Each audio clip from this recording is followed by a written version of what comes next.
Good morning students, कैसे हैं आप सभी। और सर्दी तो अच्छी खासी पड़ रही है, इसलिए मेरे वीडियो की फ्रीक्वेंसी भी थोड़ी सी कम हुई है। आज मैं आपके लिए बहुत ही सिंपल तरीके से ट्रांसलेटरी मोशन और रोटेशनल मोशन के बीच में डिफरेंस लेके आया हूँ। इस साइड लिखूंगा मैं ट्रांसलेटरी मोशन और इधर लिखूंगा रोटेशनल वाला मोशन। दोनों में थोड़ा थोड़ा डिफरेंस। बहुत ईजी वाला ये लेक्चर होगा, बिल्कुल भी टफ इसमें नहीं जाएंगे। जिन्होंने भी ऑलरेडी ये चैप्टर किए हुए हैं उनके लिए बहुत ही बेनिफिशियल होगा रिवीजन करने के लिए। कई बार ऐसा होता है ना, हमारा मन करता है कि बुक तो नहीं पढ़े, कोई वीडियो देख ले, तो उस तरीके से ये होगा। तो पहला डिफरेंस तो खैर सबको ही पता है कि ट्रांसलेटरी मोशन में हम बात करते हैं पार्टिकल या पॉइंट मास की, या अगर हम अब किसी बॉडी की भी बात कर रहे हैं ना तो ऐसे बात करेंगे जैसे कोई बॉडी स्लाइड हो रही है, रोटेशनल नहीं आ रहा उसमें। लेकिन रोटेशनल मोशन में हम किसी बॉडी की बात करते हैं। बॉडी इन द सेंस एक रिजिड बॉडी, मतलब एक ऐसी बॉडी जिसपे कितना ही फोर्स लगा दो उसकी शेप उसकी साइज में डिफरेंस ही नहीं आएगा। तो आइडियली तो हो सकती है, रियल लाइफ में ऐसी बॉडी नहीं होती, लेकिन फिर भी जितना फोर्स हम लगाते हैं, एक बहुत ही अनलिमिटेड फोर्स तो हम भी नहीं लगा सकते, उसमें अगर कोई बॉडी डिफॉर्म नहीं हो रही है उसको रिजिड बॉडी बोलेंगे हम। कोई भी सॉलिड, अच्छी खासी सॉलिड बॉडी रिजिड बॉडी होगी। उसके बाद अब ये तो फर्स्ट पॉइंट हो गया। सेकंड पॉइंट अगर हम बात करते हैं तो यहां पे आता है मास। हम यहां बात करते हैं मास की, या इसी को ही क्या बोलते हैं, इनर्शिया। याद आया इनर्शिया? किसी भी बॉडी की वो प्रॉपर्टी जो उसकी स्टेट में चेंज होने को रोक रही है। मतलब अगर कोई बॉडी रेस्ट में है तो रेस्ट में रहेगी, कोई बॉडी यूनिफॉर्म वेलोसिटी से चल रही है तो यूनिफॉर्म वेलोसिटी से ही चलती रहेगी, कोई बॉडी अगर एक डायरेक्शन में सेम स्पीड से चल रही है तो उसी में चलती रहेगी। उसी को मास या फिर इनर्शिया बोलते हैं। और इसको बताते हैं कैसे, इसका सिंबल क्या होता है, एम से इसको बताते हैं। इसकी यूनिट क्या होती है, किलोग्राम या फिर ग्राम होती है। इसकी डायमेंशंस क्या होती है, इसकी डायमेंशन होती है कैपिटल एम। कैपिटल एम इसकी डायमेंशंस होती है। और स्केलर क्वांटिटी होती है कि वेक्टर क्वांटिटी होती है, तो mass is a scalar quantity. ठीक है। क्या मास कभी जीरो हो सकता है? नहीं हो सकता। क्या मास कभी नेगेटिव हो सकता है? नहीं हो सकता।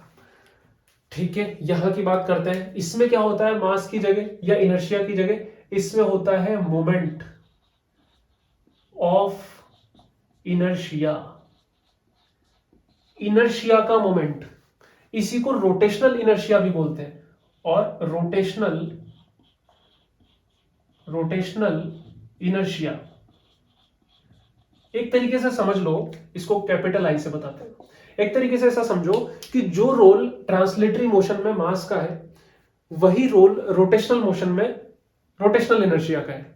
एक तरीके से रोटेशनल इनर्शिया में कहीं ना कहीं नॉर्मल वाला इनर्शिया भी आ रहा है, इसलिए इसके पीछे इनर्शिया लगा हुआ है। ये इस पे रोटेशनल इनर्शिया नॉर्मल इनर्शिया पे डिपेंड तो करता ही करता है, और भी तरीकों पे डिपेंड करता है कि जैसे इस इनर्शिया का यानी कि इस मास का डिस्ट्रीब्यूशन कैसा है, रोटेशनल की एक्सिस कैसी है, उन सब चीजों पे भी ये डिपेंड करता है। ठीक है। उसके बाद इसका फॉर्मूला क्या लिख सकते हैं हम इनर्शिया का फॉर्मूला होता है mr²। Mass of the body तो कर गया इनर्शिया पे डिपेंड, और रेडियस मतलब जब आप रोटेशनल मोशन दे रहे हो, मान लो ये कोई ऑब्जेक्ट है, ये ऐसे इस एक्सिस के अराउंड ये रोटेट कर रहा है, इस एक्सिस के अराउंड ये रोटेट कर रहा है, तो इसका कोई भी सेंटर ऑफ मास का ये डिस्टेंस इसके अराउंड ये घूमेगा, वो ये रेडियस है, वो ये डिस्टेंस है। डिस्टेंस अगर डिस्टेंस का और स्क्वायर भी कर दिया तो स्केलर आ गया। मास ऑलरेडी स्केलर है, मतलब ये भी कैसी क्वांटिटी होती है, ये भी एक स्केलर क्वांटिटी होती है। मतलब ये जैसे मैंने बताया ना कि ये जो लेक्चर है ये काफी बेनिफिशियल हो जाएगा आपको, छोटी छोटी चीजें बहुत याद रखने में आसानी होगी। स्केलर के बारे में लिख दिया। अगर मैं बात करता हूँ इसकी यूनिट की, तो यूनिट के बारे में क्या लिखे हम, यूनिट मास की क्या होती है, किलोग्राम। मास की यूनिट हो गई किलोग्राम, और डिस्टेंस की metre square, kilogram metre square इसकी यूनिट हो गई। अगर मैं डायमेंशन की बात करता हूं तो डायमेंशन क्या हो जाएगी, किलोग्राम की यानी कि मास की m, और डिस्टेंस की l², ml2 इसकी यूनिट हो जाएगी। ठीक है, यहां तक हमारा डन हो गया। उसके बाद हम आगे बढ़ते हैं थर्ड पॉइंट की तरफ। ट्रांसलेटरी मोशन मतलब एक ऐसा मोशन जिसमें कोई भी बॉडी ऐसे ट्रांसफर हो रही थी, ऐसे जा रही थी, ये ऐसे जा रही थी। तो इसमें हम बात करते हैं जैसे ये बॉडी यहां से यहां पहुंच गई, इसने x डिस्प्लेसमेंट किया, तो यहां पे आता है लीनियर और नॉर्मल डिस्प्लेसमेंट। लीनियर भी लिखा हो सकता है उसके आगे लीनियर डिस्प्लेसमेंट, या नॉर्मली डिस्प्लेसमेंट ही लिखा आता है। इसको बताते हैं x वेक्टर या फिर s पे वेक्टर से, s फॉर डिस्प्लेसमेंट से ऐसा बताया जाता है, x से बताया जाता है। इसकी यूनिट क्या होती है, इसकी यूनिट होती है ये तो सिंबल था, सॉरी, सिंबल तो एक्स और इससे हो गया। सिंबल को मैं यहां से हटा के ये ब्लैक वाला कर देता हूं ताकि कंफ्यूजन ही नहीं हो। इसका सिंबल जो है, इसका सिंबल एम, ये सिंबल हो गया इसका, ठीक है। तो इसकी यूनिट क्या हो गई, इसकी यूनिट हो गई मीटर, मीटर। और इसकी डायमेंशन मीटर या सेंटीमीटर, इसकी डायमेंशन क्या हो जाएगी, इसकी डायमेंशन हो जाएगी एल, ठीक है। और डिस्प्लेसमेंट कैसी क्वांटिटी है, क्या ये जीरो हो सकता है, यस। क्या ये नेगेटिव हो सकता है, यस। क्या ये पॉजिटिव हो सकता है, बिल्कुल सही बात है, तीनों चीजें हो सकता है। ओके, यहां पर क्या होता है, इसकी जगह लीनियर डिस्प्लेसमेंट या डिस्प्लेसमेंट की जगह यहां पे आता है एंगुलर, एंगुलर डिस्प्लेसमेंट। नाम सुना होगा आपने, angular displacement theta, angular displacement theta. जैसे कि अगर कोई भी पार्टिकल है, कोई भी पार्टिकल इस सर्कुलर पाथ में रोटेट हो रहा है, ये पार्टिकल यहां से अगर घूम के यहां चला गया तो इसने इससे इस पे ज्यादा टाइम, ये जो एंगल बनाया, इसके सेंटर पे जो एंगल बनाया ना, उसी को एंगुलर डिस्प्लेसमेंट बोलते हैं। ये जो यहां से यहां कर्वेचर पाथ पे चला, उसको डिस्टेंस बोलते हैं। और अगर आप डायरेक्ट इन दोनों पॉइंट को मिला दोगे, इन दोनों पॉइंट को डायरेक्ट मिला दोगे, तो ये जो बना, इसको डिस्प्लेसमेंट बोलते हैं। ऐसे ये सारी चीजें कनेक्टेड होती है। खैर वो अलग चीज है। हम ये समझे कि जब ये पाथ पे, जैसे ये ए से बी पे जब जाएगा, तो सेंटर पे जो बनाएगा उसी को एंगुलर डिस्प्लेसमेंट बोलते हैं, थीटा। और इस थीटा की जो यूनिट होती है वो होती है रेडियन। कई जगह इसको डिग्री से भी बता देते हैं, रेडियन या डिग्री, रेडियन ज्यादा चलती है। और इसकी जो डायमेंशन होती है, डायमेंशन कुछ भी नहीं होती, डायमेंशन लेस क्वांटिटी है, m0 l0 t0। तो जैसे आपने सप्लीमेंट्री क्वांटिटीज पढ़ी होगी, वही चीज है ये एंगुलर डिस्प्लेसमेंट। ओके, यहां तक डन है। इसको आप एक बार देखो, फिर हम आगे बढ़ते हैं। अब हम देखते हैं लीनियर वेलोसिटी। ट्रांसलेटरी मोशन में तो यही होगी, लीनियर वेलोसिटी। लीनियर वेलोसिटी इसको v वेक्टर से बताते हैं, लीनियर वेलोसिटी को। और इधर जो होती है वो होती है angular velocity, angular velocity omega. इसी को एंगुलर फ्रीक्वेंसी भी बोलते हैं, एंगुलर फ्रीक्वेंसी, ठीक है। इसकी यूनिट क्या होती है, पहले फॉर्मूला लिख लेते हैं। वेलोसिटी इज इक्वल टू क्या होता है, rate of change of displacement, linear displacement dx by dt। इसकी यूनिट मीटर और टाइम की यूनिट सेकेंड, तो मीटर पर सेकेंड इसकी यूनिट हो जाएगी, मीटर पर सेकेंड, ठीक है। डायमेंशन क्या हो जाएगी, मीटर की l, टाइम की नीचे से ऊपर गई तो lt -1 हो जाएगी।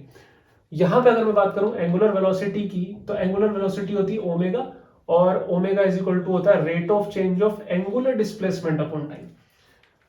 नॉर्मल वेलोसिटी नॉर्मल डिस्प्लेसमेंट पे डिपेंड करेगी, एंगुलर वेलोसिटी एंगुलर डिस्प्लेसमेंट पे डिपेंड करेगी।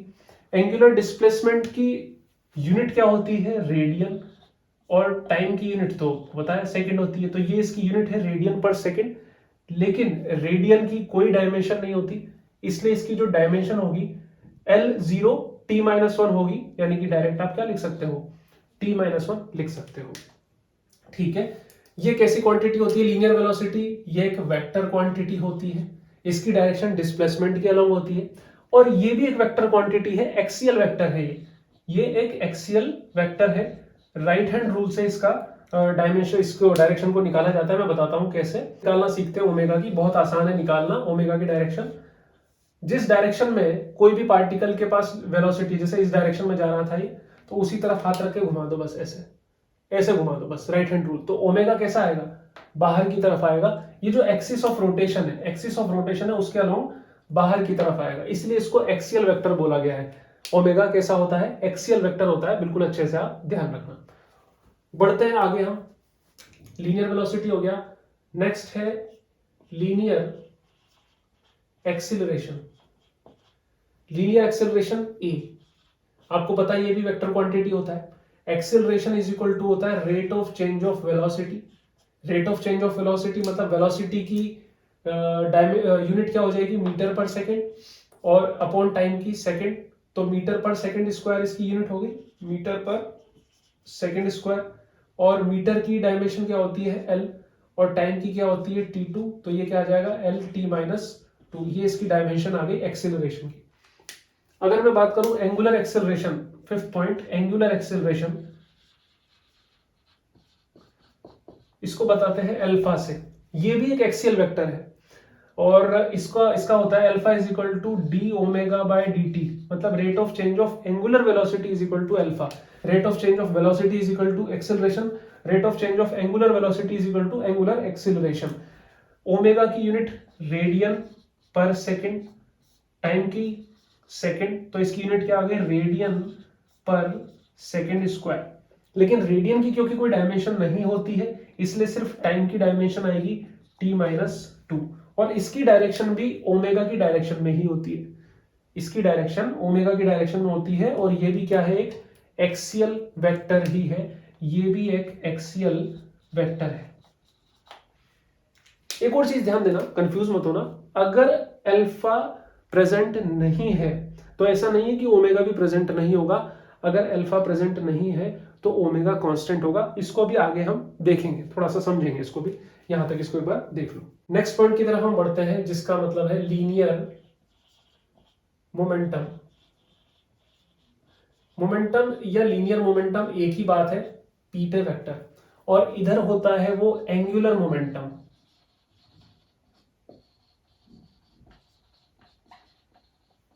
L vector, capital L vector, किसी एंगल किसी एक्सिस के अराउंड मोमेंटम एंगुलर मोमेंटम। इसका फॉर्मूला होता है P equals to M V. अब क्योंकि वेक्टर लगा दिया तो इटसेल्फ आपको पता लग रहा है कि वेक्टर क्वांटिटी है। P equals to M V, जिस डायरेक्शन में वेलोसिटी उसी डायरेक्शन में मोमेंटम होगा, और इसकी यूनिट क्या होगी, मास किलोग्राम और वेलोसिटी मीटर पर सेकेंड। इसकी डायमेंशंस क्या होगी, मास की हो गई m और वेलोसिटी की हो गई LT-1, ये इसकी डायमेंशंस हो गई। और अभी हमने जैसे बात करी थी कैसी क्वांटिटी है ये एक स्केलर क्वांटिटी है, सॉरी ये एक वेक्टर क्वांटिटी है, वेक्टर क्वांटिटी, ठीक है। इस तरफ बढ़ते हैं, angular momentum L equals to होता है mvr। अब वेक्टर लगाया तो वेक्टर की फॉर्म में थोड़ा सा इसको एक्सियल वेक्टर है ना, समझ के करना पड़ता है। इसको आप लिखते हो L इक्वल्स टू R पहले आएगा क्रॉस एम वी वेक्टर, पहले हाथ R पे रखोगे फिर V की तरफ घुमाओगे, वही एंगुलर मोमेंटम आ जाएगा। ये कोई पार्टिकल घूम रहा है, ये R है, ये ऐसे जा रहा है, V वेक्टर ऐसे है, तो पहले R पे हाथ रखो, V की तरफ घुमाओ, बाहर की तरफ एंगुलर मोमेंटम आएगा इसका। और एक और formula L is equal to R cross M V की जगह क्या लिख सकते हो आप, P वेक्टर, ये भी फॉर्मूला है। एक और फॉर्मूला है L is equal to I omega, moment of inertia और angular velocity. P equals to M v, देखो कंपेयर करवाता हूं, momentum angular momentum, inertia moment of inertia, velocity angular velocity. इस तरीके से आप इसको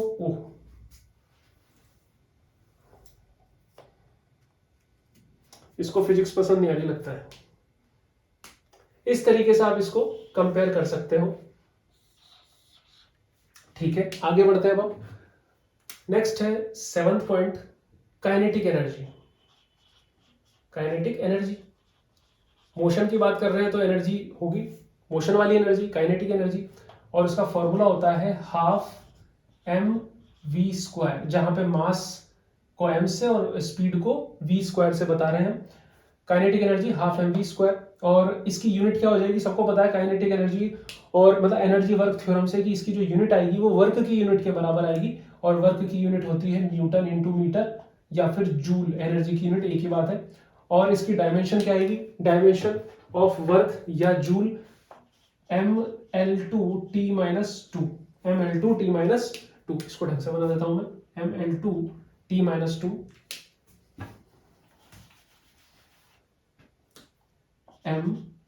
mL2T-2, ठीक है। और कैसी क्वांटिटी है, काइनेटिक एनर्जी कैसी क्वांटिटी है, स्केलर, स्केलर क्वांटिटी है, energy is a scalar quantity. इधर बढ़ते हैं, काइनेटिक एनर्जी जो इधर होती है, इधर भी काइनेटिक एनर्जी होती है। फिर हमें कैसे पता लगेगा कि कौन सी वाली काइनेटिक एनर्जी है, तो इसलिए कई बार यहां पर kinetic energy of translatory motion, और यहां पर लिखते हैं kinetic energy of rotational motion, rotational kinetic energy इसको बोला जाता है। और यहाँ पे देखो मैं वापस से आपको लिखना सिखाता हूं, कैसे मैं लिखूंगा इसको। Kinetic energy of translatory, kinetic energy of rotational, half की जगह हाफ लिखो, no issues. Inertia, moment of inertia, velocity, angular velocity, बन गया formula, half I omega square. ये रोटेशनल काइनेटिक एनर्जी का फॉर्मूला बन गया है, ठीक है। और ये भी कैसी क्वांटिटी, इसके भी यूनिट क्या होगी, हाँ इसकी यूनिट बड़ा ध्यान से हम निकालें एक बार, न्यूटन मीटर और जूल है, ये सब कुछ ठीक है। और भी कुछ यूनिट हो सकती है इसकी, देखो एक बार हम निकालते हैं। इनर्शिया की यूनिट होती है किलोग्राम मीटर स्क्वायर, याद है पहले की। ओमेगा की यूनिट होती है रेडियन पर सेकंड स्क्वायर, तो इसकी यूनिट जो निकल के आएगी वो आएगी किलोग्राम मीटर स्क्वायर रेडियन पर सेकंड स्क्वायर, वो गलत हो जाएगी। जब आप यूनिट निकाल रहे हो इससे, तो ओमेगा की यूनिट को रेडियन वाली को नहीं लेना, नहीं लेना इसको, वरना इसकी डायमेंशन गड़बड़ तो नहीं होगी लेकिन यूनिट गड़बड़ हो जाएगी। तो इसकी यूनिट वापस से क्या लेनी है आपको, न्यूटन मीटर या फिर जूल ही लेनी है। मतलब इसकी यूनिट आपको लिखनी है kilogram metre square upon second square, kilogram metre square upon second square, यही यूनिट लिखनी है, रेडियन वाली बात नहीं लिखनी। और ये भी कैसी क्वांटिटी है, ये भी एक स्केलर क्वांटिटी है, ठीक है। बढ़ते हैं आगे की तरफ। नेक्स्ट पॉइंट आता है काइनेटिक एनर्जी एंड मोमेंटम में रिलेशनशिप। यहां पर आएगा kinetic energy of rotation and angular momentum में रिलेशनशिप। तो K इज इक्वल टू हमें पता है होता है हाफ एम वी स्क्वायर, ऊपर और नीचे दोनों साइड m का मल्टीप्लाई करोगे तो ये हो जाएगा K equals to half M square V square by M.